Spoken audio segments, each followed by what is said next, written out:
Okay. Yes.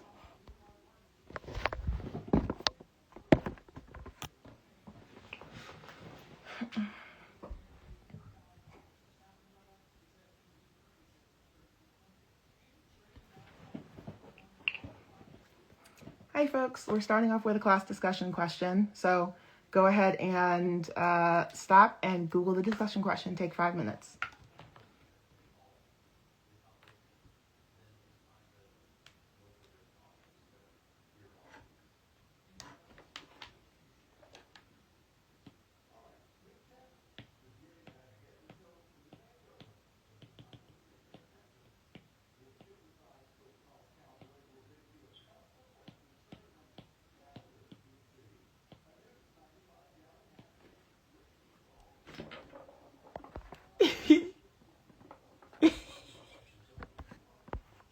Yes, Christmas tree is here today. Hey y'all.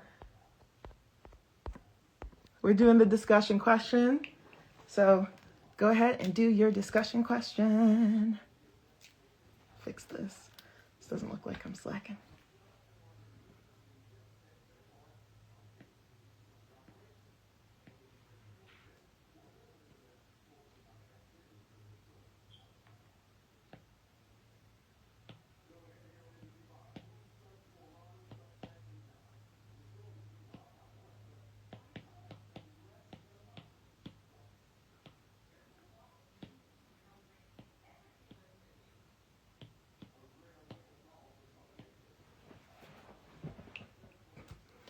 All right, we're gonna take a few more minutes.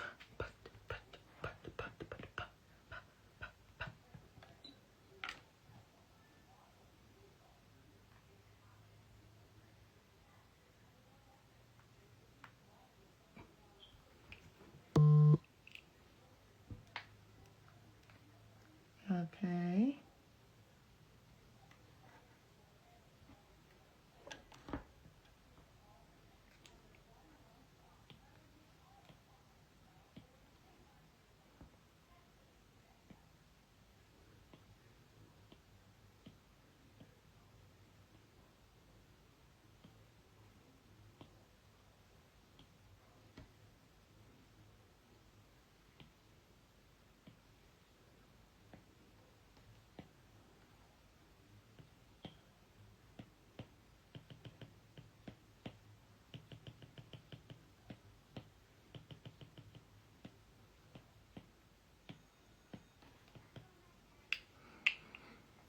Oh, yay. Okay, excellent.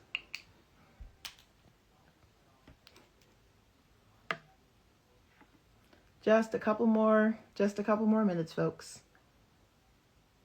Keep Googling.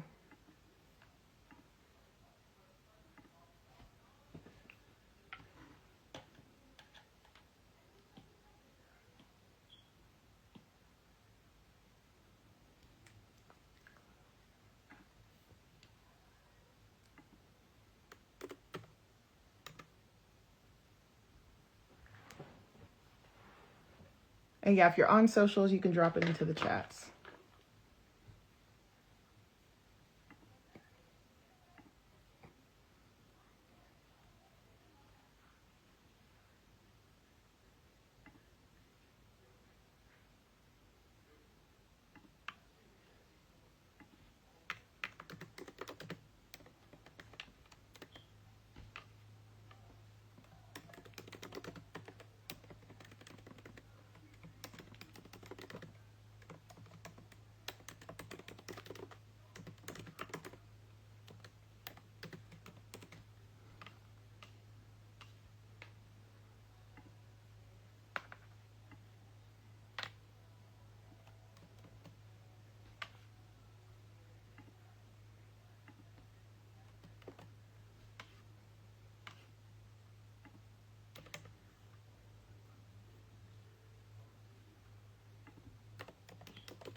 Okay.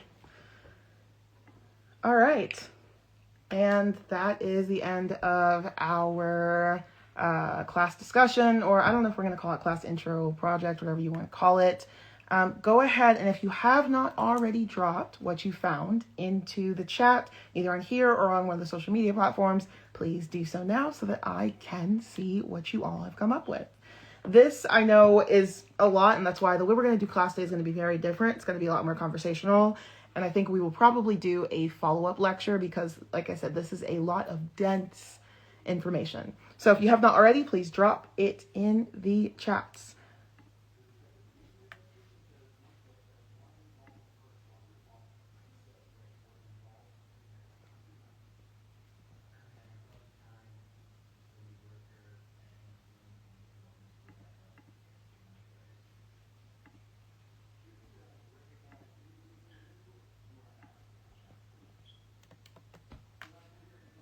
Okay, I see some stuff coming in. Excellent. Okie dokie. I'm trying to check on the other platforms to see if I missed anything.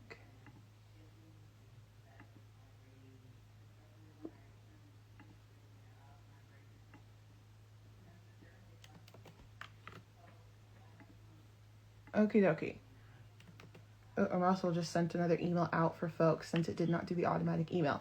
Okie dokie. Lovely. Glad to see the responses flowing in. Okay, so on Zoom, we have the Homestead Riot of 1892, which is labor related. Excellent.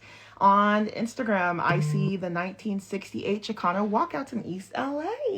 I see the unemployment protests of the 1930s. We see the war on drugs and some of those aspects. That's a very complicated thing, but I hope we'll have time to dive into that at some point. We have in general, the fight against incarceration for high drug rates. We have some of, obviously, the enslaved riots. We have Nat Turner's rebellion and some other things. And we also have the occupation of Alcatraz in 1969, which is excellent. So I talked about this last week, but whenever we talk about some of these eras of resistance in the United States, it's actually overwhelming. I don't think people realize once you start digging into, to the resistance history, it is exciting, but it is also thrilling. While we're doing this, I want for those of you who had to look these things up, not had to, but if you looked these things up as opposed to having them immediately in your head because you're learning, and there's nothing wrong with that, I want for you all to also think about how hard it was for you to find these things on Google. Technically, the class is not focused. There we go. But research methods are going to be something that we're going to end up talking about during this course because of the fact that in general revolution, education, all these things are just intertwined. It's just the nature of it. And I want for you all to think, if you were looking this up, how hard it was to find the information, if it was hard at all, if it was a struggle, if you had to dive deep, for those of you who messaged me privately, if it was something that feels like useful, easy, how the sources were. We want to start thinking about those questions because anytime we talk about revolution work and we talk about fighting back generally, one aspect that is so essential is how we're getting the sources and what we're going to be able to get from those sources that we do have. Now, on the syllabus, those of you on social media can still find this online, but if you already have the syllabus, and scroll to the bottom of the resource list, there are some links that I regularly use that we are going to use for information that you need. This is anything from historical documents, things that you need that are going to be reliable sources of information, etc., etc. And I want for these things to be as easily accessible as possible for you all, and we will continue to add on to that list. What that is going to do, especially for your learning far beyond this, is it's going to provide you with places that will give you accurate historical information, accurate current information, but also documents. We're going to talk a lot about primary sources. We'll do a lesson on what a primary source is, short primer next week, but hopefully people will not necessarily be too stressed out about it because it's just essentially the first stage of information. So me right now having this discussion with you, if I tell you about my life, I'm a primary source.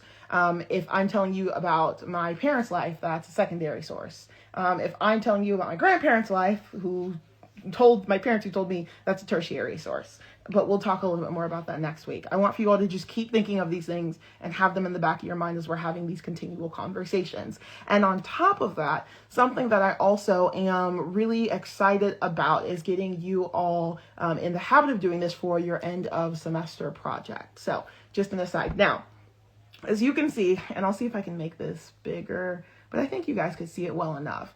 When we look at this source list that I provided you, this information list, this categorization was something that I personally struggled with. I redid this like 10 times. I'm not even going to lie. Like right before this, I deleted what I had and I redid it because I wasn't happy with the categorization, because we are talking about all the way from the 1500s and 1600s until now.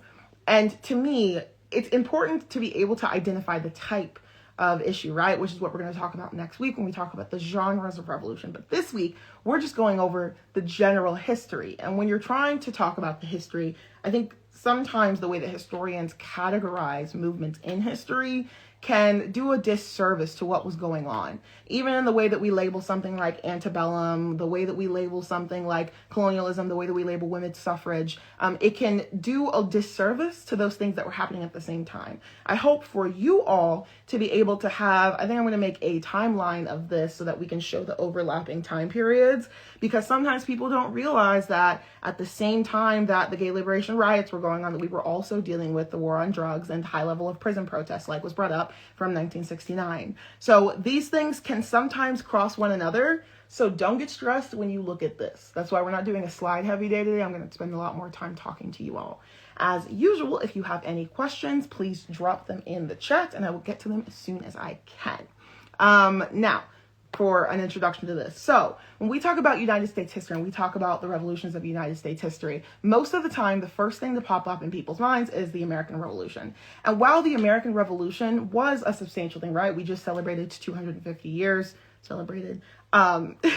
but we just hit that 250 year mark as a nation. And when we talk about hitting that 250 year mark as a nation, it's important to not only talk about what preceded that, but what followed that. But typically, when we talk about revolts and revolutions, we most likely are being socialized and taught by our education systems to think of these things as a structure that is really based on freeing American people from a government system, rather than freeing American people and freeing people from other oppressive systems that can include people. Hopefully that's not too complicated. But by that, I mean, whenever you look up, like prominent revolutions, Boston Tea Party, one of the first things that pop up. Whenever you look at prominent revolutions, you're going to find all sorts of things that have to deal with the American Revolution, or you'll find some things about the Civil Rights era, but there's so much that's left out in between. Now, the way that I broke this up, and again, I might change the terminology, but if there's any confusion, you all can let me know and we can switch that up, is I started off with talking about colonialism and the Stono era. Now, the Stono Rebellion is something that we will probably do a more specific case study within, and I wanted a couple of days to get feedback from you all before I change the assignment on this. So what I'm very likely going to end up doing is find a video on a couple of these things for you to look at, and that'll be a part of one of the other assignments. But the Stono Rebellion was the largest slave uprising in British American colonies. And again, this is before the U.S. was the U.S. This is before America was America. So we're talking prior to 1776. And the Stono Rebellion was very, very huge. And it kind of set the standard for the rest of the enslaved rebellions that happened afterwards. So when I refer in this course to the colonialism / the Stono area, that's what we are talking about. We are talking about pre-America. We're talking about recently colonized America and all of those things that came over with it. There are other kind of substantial moments that I think that we can attribute to these time periods, but in general, this is going to be one of the most substantial, and we'll dive deep a little bit more into that. I'll also get you guys a worksheet at the end of this once I double check it for accuracy from what I have in my notes that's kind of scrambled on different specific examples, so you guys have an extensive list. Ideally, I wanted a list with everything, but I think I kind of reached too far for the stars. But that's one of those things. So the Stono Rebellion was really important because, again, it set this precedent. So at the same time, in this time period, in the 1600s to the early 1700s, you have a country that has been newly formed. You have colonialism going on. So you have people that come over here. You have the invention of slavery. You have people being trafficked and pushed everywhere. And then you have people within this system fighting for their own versions of freedom. So one thing that I always try to find whenever we're talking about colonialism and the Stoner Rebellion is that everybody had a different definition of freedom.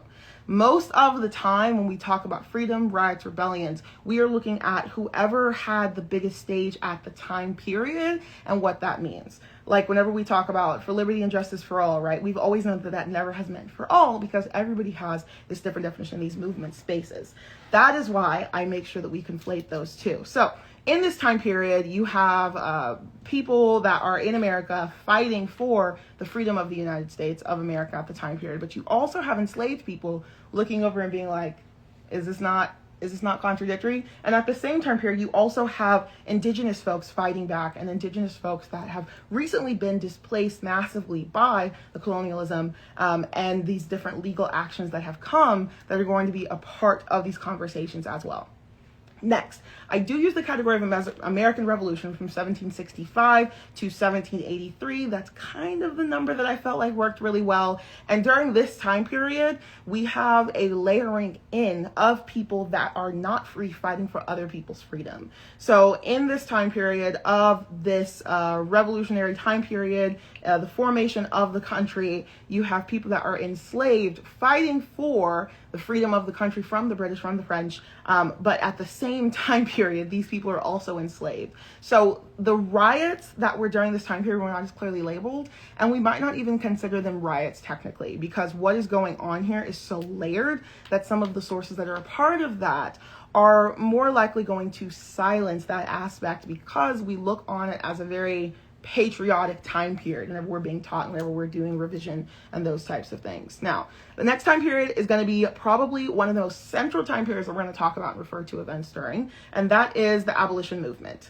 Technically, the abolition movement could be defined as prior to this, but because of the fact that America was not free prior to this time period, it wasn't necessarily the American abolition movement as much as it was the British's abolition movement. The British abolition movement was really important in the American abolition movement, obviously because America came from a bunch of Brits, but it also helped set the stage because after America became America, there were some British organizations and people that essentially used the fact that they had chosen to emancipate enslaved people before America did as a leveraging point for America being considered to be a country of idiots, essentially. And that leveraging did help people that were here, but it's kind of a complicated thing because you have a moral superiority thing going on that we're not going to focus on. So that's from 1775 to 1830. From 1830 to 1861, I have labeled this as the antebellum slave uprisings. Now, when we talk about the antebellum time period, this is whenever you see historically like the colonial houses, whenever you see people in like the poofy dresses. This is this time period that is heavily romanticized, but this is also one of the worst time periods for slavery.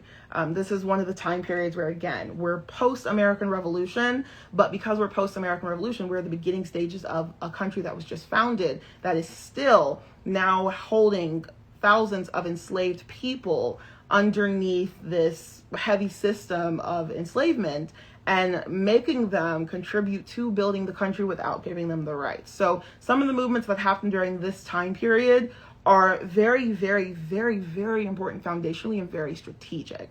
This is the time period where we're talking about Harriet Tubman. This is the time period where we're talking about Nat Turner's Rebellion. This is the time period where we're talking about even the Haitian Revolution, even though we're not talking about Haiti, but the Haitian Revolution. All of these things are happening in this time period and the time period prior. But these two groups, the abolition movement and the antebellum slave uprising time period that I use, is going to be really formative for a lot of the legal things that we see come out of these time periods.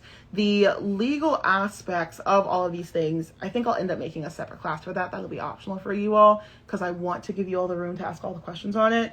But the legal basis for some of the laws that we have even now come out of this time period. And so it was very formative in terms of the limitations and sometimes some of the freedoms that we have in this country. And when we talk about protest laws, they also, quite a few of them come out of this time period as well.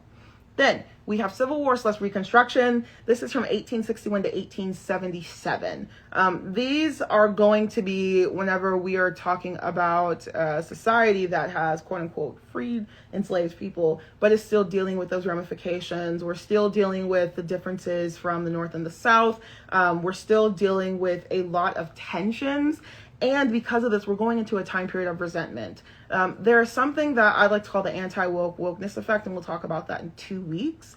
And that is the concept that I was able to work on with a professor that is partially mine and partially his, that wokeness only exists because anti-wokeness exists. So it's this entangled idea and thought that if people were not essentially trying to take the rights of others, you wouldn't need movements that are built to solidify people's rights. You don't need to defend something that's not being threatened. And when we talk about these massive changes in our history, those massive changes, even when they are positive and give people more rights, always result in a huge backlash. When we talk about right now what we're seeing, where people say we're going backwards, all of the gains that happened, especially when you think of 2020, or even when you think of like period between like 2007 to 2016, all of those time periods where there were certain legal wins always result in backlash, because that is the push-pull effect, and that is the anti-woke / wokeness effect. And I'll give you guys definitions, and we'll talk about some reading sources for that later, but just to get it in your head. Now, at the same time period, we also have the women's suffrage movement from the 1840s till early in the 1920s. This is when we think about Katie Stanton and Susan B. Anthony, but they were both racist, just FYI. We'll talk about that later if people are interested. But we have the women's suffrage movement happening at the same time period. Some of the iconic imagery that people have tapped into for some of the current protests, especially for abortion rights. When you think of The Handmaid's Tale, a lot of the imagery is coming out of the protest imagery that existed in that year time period that is supposed to be for women's rights. But the women's suffrage movement was deeply entrenched with racism. And it actually also touched on some of the anti-abolition movement. The abolition era that I named earlier is more specific to when we see the height of abolition. But even though some of this came far after abolition, the abolition movement was still doing work to allow for freedoms and civil rights to be developed. So even though slavery didn't technically exist in the way that it had, fighting against some of those relics of slavery that were deeply embedded and are still deeply embedded in our country is a part of that as well. When you have other moments as well, such as like the Seneca Falls Convention, that's going to fall alongside some other revolts and riots that were not talked about at all, that were to protest what was happening with some of these women that didn't want rights for everybody. So then we have the labor movement, which I've defined as 1880 to 1935. This is workers fighting back against unsafe conditions, low pay, corporate power. This is also a time period in which children's labor is being heavily debated. And a lot of times in these movement space, we don't talk about the level of impact that kids have in all of this. We don't typically actually touch on how children relate to these movements and the roles that they play. And when we do that, we are not allowing ourselves to also look at, at the time period where those children would have been involved in something, and then what happened when they grew up and how far later that happened. Now, children's laws are still all over the place. But in this time period, some of the children labor laws were really, some of the children's laws for labor were really fought hard by the children that were also participated. Now, most of our actual federal protections for labor laws against children didn't get put into effect until about the 1930s, but some of the precedent for that and some of the, the 5-day work week, all of that happened during this time period before. There also is a heavy involvement of children in some of the abolition time periods, but some of that touches a little bit more on the British aspect of abolition, but some of it did allow for the international abolition movement to be developed a little bit more because kids were involved.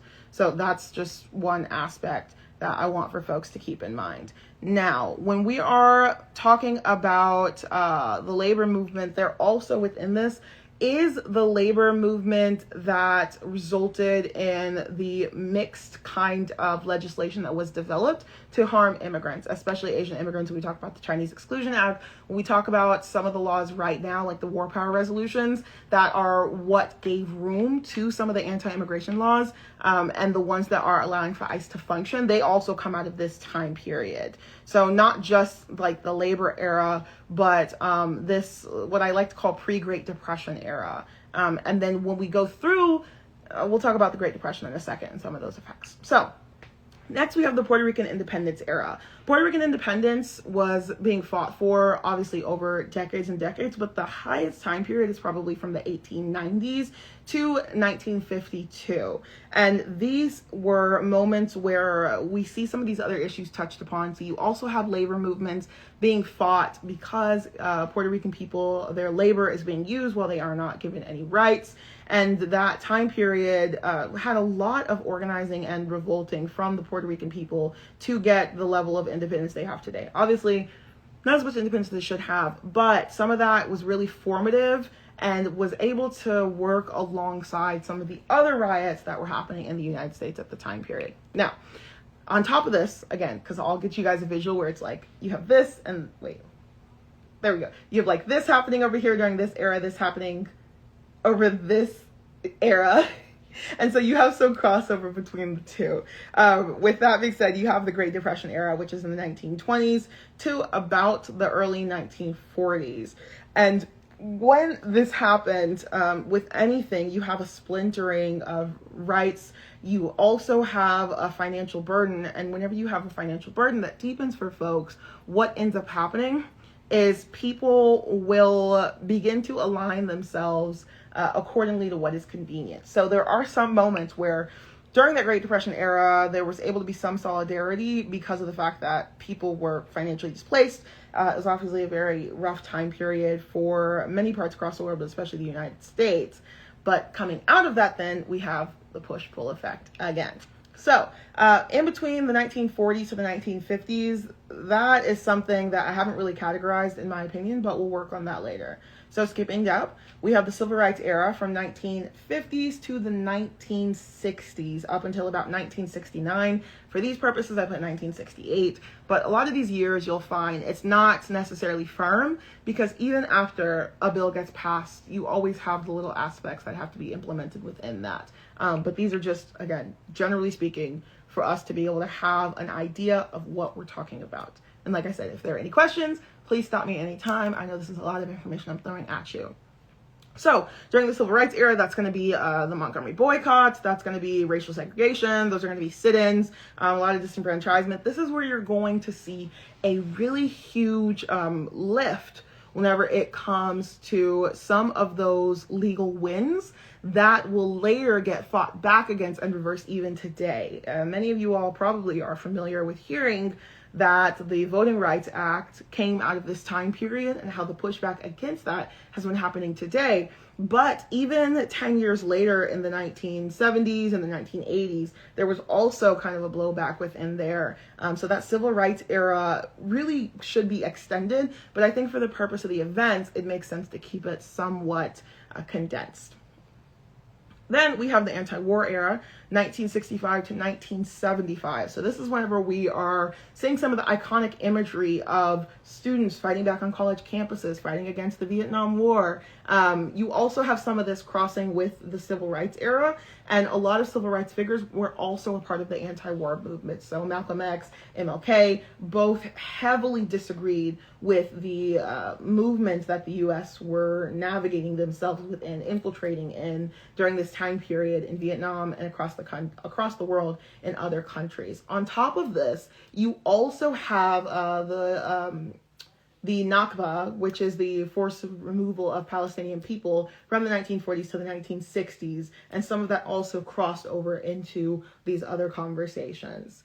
Now, when we look at the gay liberation era on here, you'll see that I put 1969 to 1981. Again, you could probably extend that a little bit, but for the time period and the specific examples on the list I'm going to send you, this is going to be more isolated intentionally to kind of keep you under wraps. This is Stonewall. This is some of the larger, lesser known movements, especially whenever it comes to the underground, the gay bars that were fighting back. You kind of have like a touch of prohibition era laws that are geared just really to harm queer people, and you have the fighting back against those. This is where you see the nightlife develop, so on and so forth. Then we have Japanese redress. Japanese redress is pretty much, realistically, it starts in the 1950s because this is about World War I and World War II.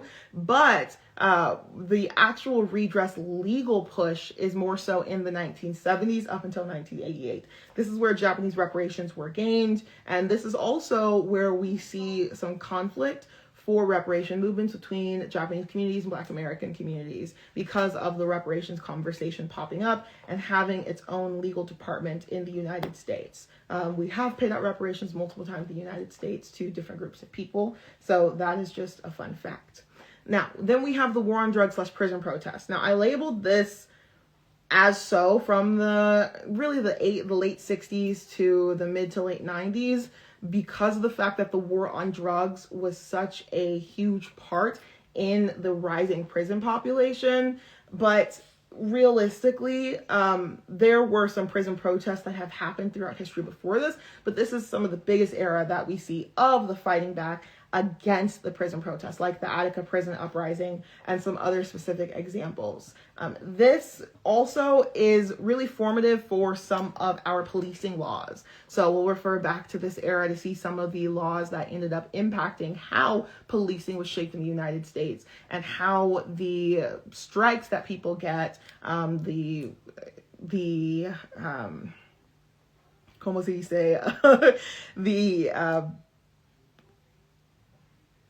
the legal strikes that people get. There's another phrase, but I can't come up with it right now. We'll come up with it later. And that is really important up until the late 90s. Then we have Arab Spring.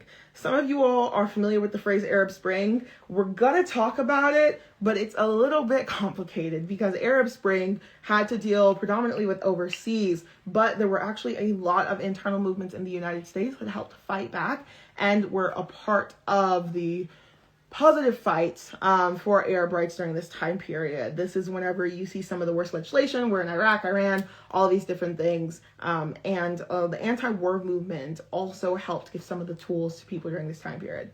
Then I have Occupy as its own standalone era for 2011, because this is people that are fighting back with a lot more encampments. Encampments have always been a part of all of these eras, but I think encampments really hit a peak in the United States organizing history during the Occupy movement, as people were fighting back at Wall Street, as people were fighting back in general against a lot of the financial devastations that had been happening to people across the country. Then, last but not least, I have what I call the Black Lives Matter digital uprising protest, and that is 2012 to present. I put 2013 by accident. But this is kind of heavy recentering of fighting against police violence, especially for Black communities. We have, George Floyd in 2020. We have Trayvon Martin in 2012. We have so many people. We have Sandra Bland.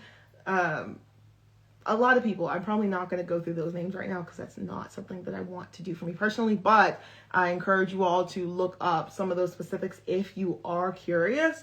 But a lot of what we see now that has started to exist around some of those slogan-based movements happened because of what the Black Lives Matter movement and that uprise in digital protesting and in-person protesting gave us. Now, the digital part is more so 2020 and on and currently. Not that we didn't use digital organizing before that, but in this time period, you have the invention of Facebook, Instagram, Twitter.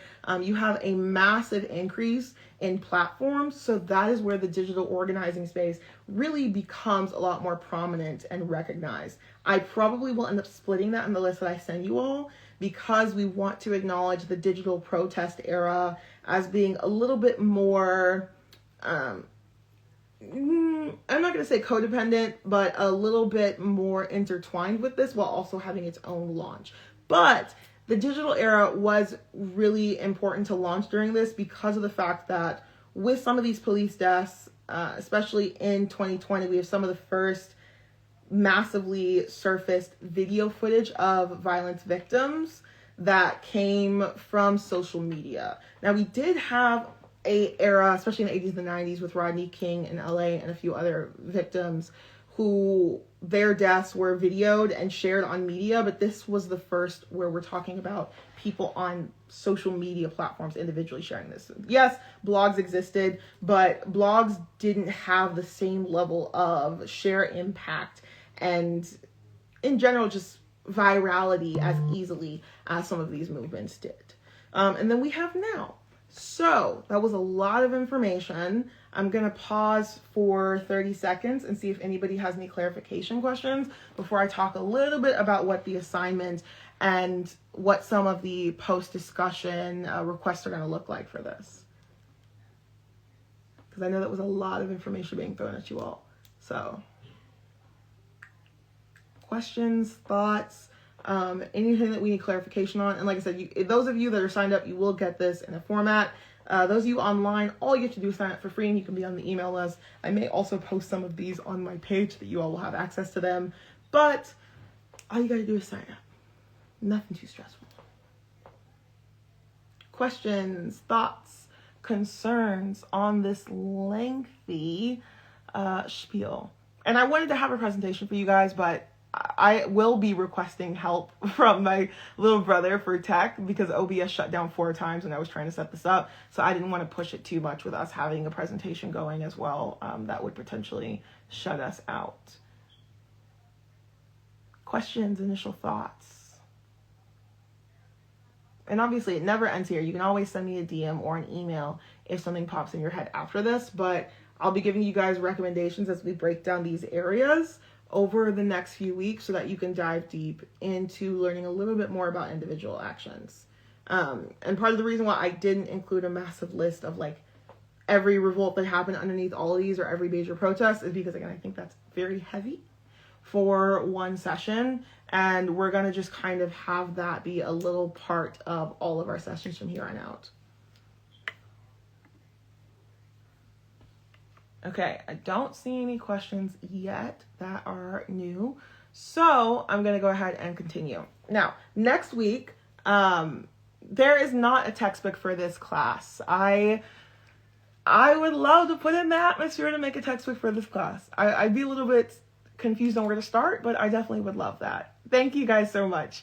And after this, I will send this out. You guys probably get it tomorrow morning because my brain hurts, so I'm probably going to need to go sit still. And then I'll send you guys a list out of this after I make a couple more changes and make sure that I have everything as accurate as I would like for it to be, because we always quadruple check our sources and we quadruple check our dates, people. And I'd be deeply embarrassed if I sent this out and there was an error on it. So, but you'll be able to get this list. So just make sure you sign up for the class, especially if you're on Instagram. It's right in my bio. You just click on it and it's like right there, or you can just send me a DM real quick and I can make sure that you get this, because there's a whole little thing on Teachable. It's free and you can click on stuff and see all the information. But I do have book recommendations that I'll start giving you all in tandem with some of what we learn. And I'll also give you guys some scanned pages out of those books to make sure that people can get the information.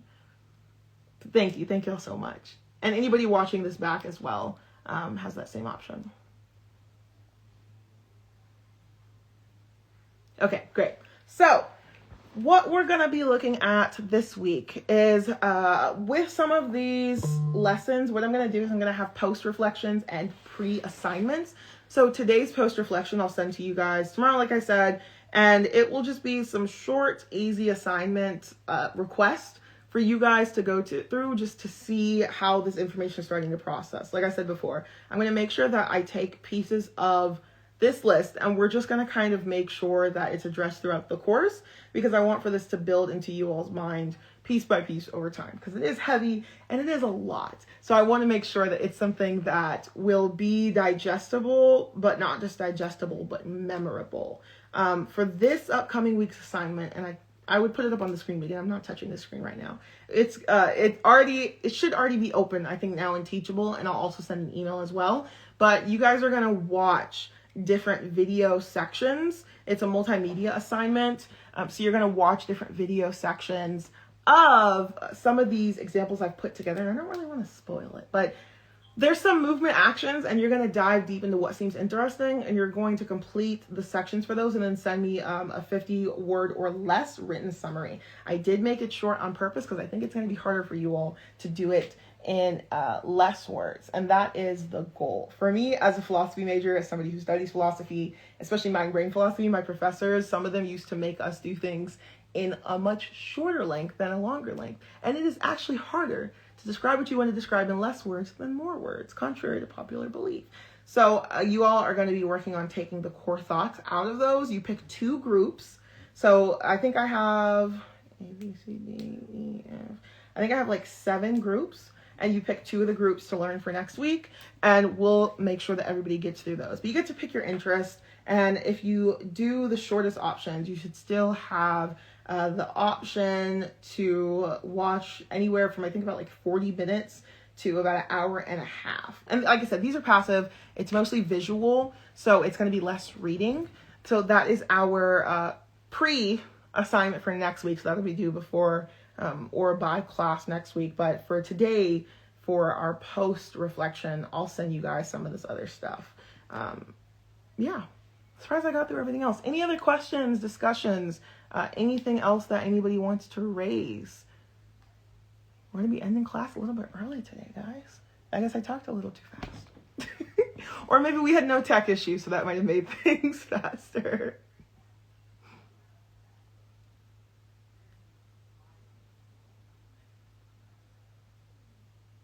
Oop, I see one private message. Will you have... Yes, I'll send you guys this as well, because there aren't official slides today, but I'll send you guys this as well, if you want to think about this a little bit more.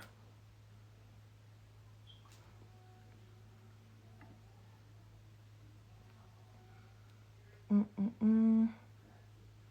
don't see the other question. Sorry, I'm reloading this question that got sent on a direct message.